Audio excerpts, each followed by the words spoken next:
نبی کریم علیہ السلام نے فرمایا کہ جو نرمی ہے یہ خوبصورت بنا دیتی ہے، اور جس سے نرمی کو نکال لیا جائے تو وہ عیبدار بن جاتی ہے۔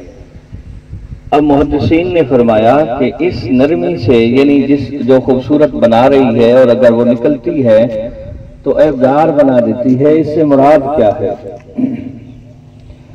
تو محدثین اکرام فرماتے ہیں کہ اس سے مراد یہ ہے کہ جو انسان کی طبیعت ہے اس میں ہمیشہ نرمی ہو، اور نبی علیہ السلام کے اس فرمان کے مطابق اگر انسان کے مزاج کے اندر نرمی ہوتی ہے تو وہ اس کو خوبصورت بنا دیتی ہے، اخلاق کے اعتبار سے، کردار کے اعتبار سے۔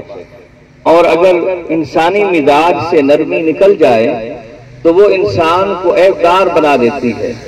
اور عیبدار کس طرح بنتا ہے کہ اس کے اندر تکبر آ جاتا ہے، فخر آ جاتا ہے۔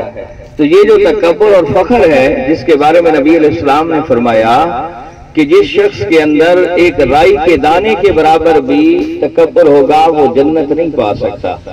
تو ہم اپنے مزاجوں کے اندر نرمی لائیں، اور اگر مزاجوں کے اندر خفگی ہے، سختی ہے، خشک پن ہے تو اسے دور کر کے نبی کریم علیہ السلام کی شریعت کو مد نظر رکھتے ہوئے اخلاق پیدا کریں۔ السلام علیکم ورحمۃ اللہ۔